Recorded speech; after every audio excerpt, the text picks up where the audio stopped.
Hello बच्चों, welcome back to my channel study circle. आप सभी का एक बार फिर से स्वागत है हमारे स्टडी सर्कल चैनल पर। जैसा कि आप लोग अभी तक देख रहे थे, मैं अभी आप लोगों को हिंदी गद्य में बता रही हूँ जो इम्पॉर्टेंट अंश है कि इसमें किस तरीके से प्रश्नोत्तर आएंगे और कैसे इसकी व्याख्या करनी है। तो अभी हमारा पाठ नंबर 2 जयशंकर प्रसाद द्वारा लिखित ममता कहानी के संबंध में मैं बता रही हूँ।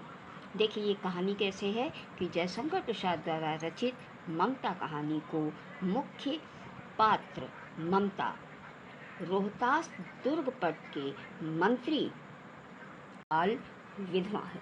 इस कहानी के माध्यम से लेखक ने हिंदू समाज में विधवा स्त्रियों की असहाय और दयनीय स्थिति का बहुत ही ढंग से वर्णन किया है। ममता मानवता के प्रति कटिबद्ध थी, जिसके माध्यम से लेखक सभी लोगों को निस्वार्थ भाव से कर्म करने की प्रेरणा देता है। ममता जो है वो बहुत ही एक ईमानदार और एक सूझबूझ वाली स्त्री है। तो इसी से संबंधित मैं आपको गद्य खंड बताऊंगी कि अब अगला कौन सा पैसेज है जो मैं आप लोगों के लिए लाई हूँ।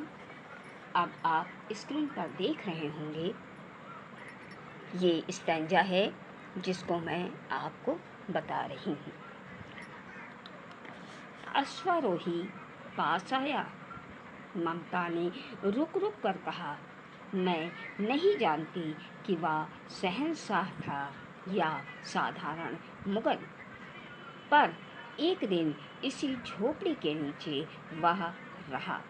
मैंने सुना था कि वह मेरा घर बनवाने की आज्ञा दे चुका था। मैं आजीवन अपनी झोपड़ी खो जाने के डर से भयभीत रही। भगवान ने सुन लिया। मैं आज इसे छोड़कर जाती हूँ। अब तुम इसका मकान बनाओ या महल, मैं अपने चिर विश्राम गृह में जाती हूँ। देखिए उस समय की बात है जब ममता बीमार है और अपनी झोपड़ी में बैठी हुई है। उसके पास में कुछ औरतें बैठी हुई हैं और तभी अचानक एक अश्वारोही मतलब घोड़े पर सवार व्यक्ति आता है। ये उस समय की घटना का वर्णन है। तो सबसे पहले देखिए आपको क्या करना होगा। पहला एक क्वेश्चन आता है कि उपर्युक्त गद्यांश का संदर्भ लिखिए। तो इसका संदर्भ लिखना होगा, जैसा कि मैं हर वीडियो में बताती हूँ कि प्रस्तुत गद्यांश हमारी पाठ्य पुस्तक हिंदी पाठ ममता से लिया गया है। इसके लेखक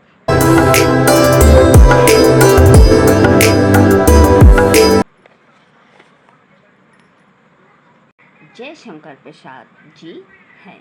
अब आइए आगे देखते हैं कि इन्होंने क्या बताया है। तो सबसे पहले हम देखेंगे कि क्वेश्चन नंबर 2 होता है कि अब जैसा कि आप देख रहे होंगे कि ये जो पैसेज है इसमें कुछ लाइनों के नीचे मतलब कुछ अंश के नीचे लाइन खींची होती है और उसको रेखांकित अंश कहते हैं और उसकी ही आपको व्याख्या करनी होती है।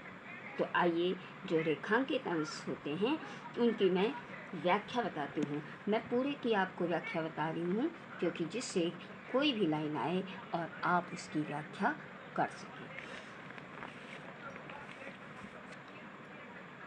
प्रसाद जी कहते हैं, जयशंकर प्रसाद जी कहते हैं कि मरणासन पड़ी ममता ने अश्वारोही सैनिक को अपने पास बुलाया। कि सैनिक को जो झोपड़ी के बाहर खड़ा हुआ था और पूछ रहा था पता कि यहाँ पर कोई एक महिला थी और उसका घर यहाँ पर था, झोपड़ी थी और उस झोपड़ी में एक दिन हमारे शहंशाह रुके हुए थे। ऐसी झोपड़ी को वो ढूंढ रहा है। ये आवाज़ ममता के कानों में पड़ती है, जो कि बहुत ही बीमार है। वो अपनी झोपड़ी में मृत अवस्था में पड़ी हुई है। उसके पास में कुछ औरतें बैठी हुई हैं। उसने जब ये सुना कि कोई उसी को पूछ रहा है, तो उसने अश्वारोही सैनिक को अपने पास बुलाया और कहा कि किसी समय इस झोपड़ी में रात बिताने वाले व्यक्ति ने एक सैनिक को यहाँ पर घर बनवाने के लिए कहा था। मैं इस झोपड़ी को खोने के भय से, मतलब कि ये मेरी झोपड़ी तोड़ दी जाएगी, मैं इस चिंता में पूरी जिंदगी डरती रही, क्योंकि इस झोपड़ी के साथ मेरे जीवन की बहुत सी यादें जुड़ी हैं। ममता ये बता रही है, मैं जब तक जिंदा रही तब तक मैं ईश्वर से निरंतर इसे बचाए रखने की और प्रार्थना करती रही, और ईश्वर ने मेरी प्रार्थना सुन ली। अब मैं आज इस दुनिया को छोड़कर जा रही हूँ। अब तुम यहाँ पर चाहे मकान बनवाओ या महल।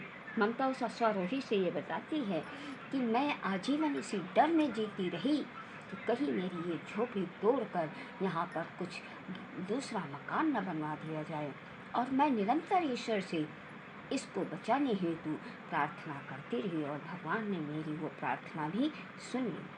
आज मेरे जाने का वक्त हो गया है, मैं जा रही हूँ।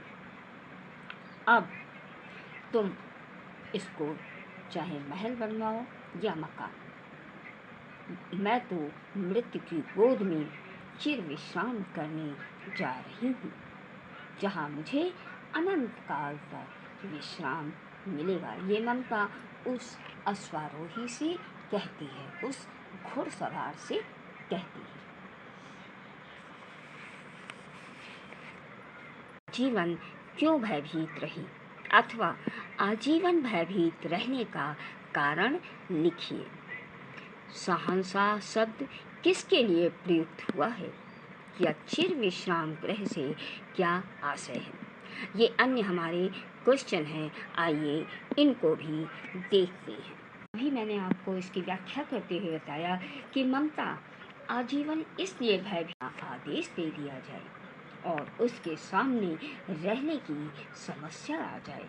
वह जीवन भर अपनी झोपड़ी छोड़ना नहीं चाहती थी। ममता के मन में आजीवन यही भय बना हुआ था। अगला क्वेश्चन देखते हैं। ये क्वेश्चन जैसे देखिए घुमा फिरा के भी पूछा जाता है कि आजीवन भयभीत रहने का कारण लिखिए।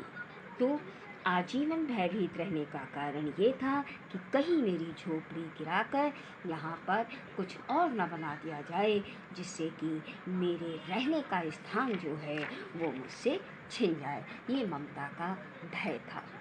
अगला क्वेश्चन देखते हैं कि शहंशाह शब्द किसके लिए प्रयुक्त हुआ है? शहंशाह शब्द अकबर के पिता हुमायूं के लिए प्रयुक्त हुआ है। शहंशाह शब्द अकबर के पिता हुमायूं के लिए प्रयुक्त हुआ है, जिसने ममता की झोपड़ी में शरण ली थी और शेर शाह से अपनी जान बचाई थी। देखते हैं चिर विश्राम गृह से क्या आशय है। चिर विश्राम गृह से आशय मौत की गोद से है, जहाँ आकर आदमी सांसारिक भाग दौड़ से मुक्ति पा जाता है और सदा के लिए विश्राम करता है। इस तरीके से अभी आप लोगों ने ममता पाठ का गद्यांश देखा, उसके क्वेश्चन आंसर समझे। आशा करती हूँ आपको वीडियो पसंद आया हो, तो इसे शेयर करें, लाइक करें और सब्सक्राइब करें। अब आप लोगों के लिए मैं नेक्स्ट पार्ट भारतीय संस्कृत डॉक्टर राजेंद्र प्रसाद द्वारा लिखी हुई उसको लेकर आऊँगी और उसके महत्वपूर्ण अंश आपको समझा दूँगी। नमस्कार बच्चों।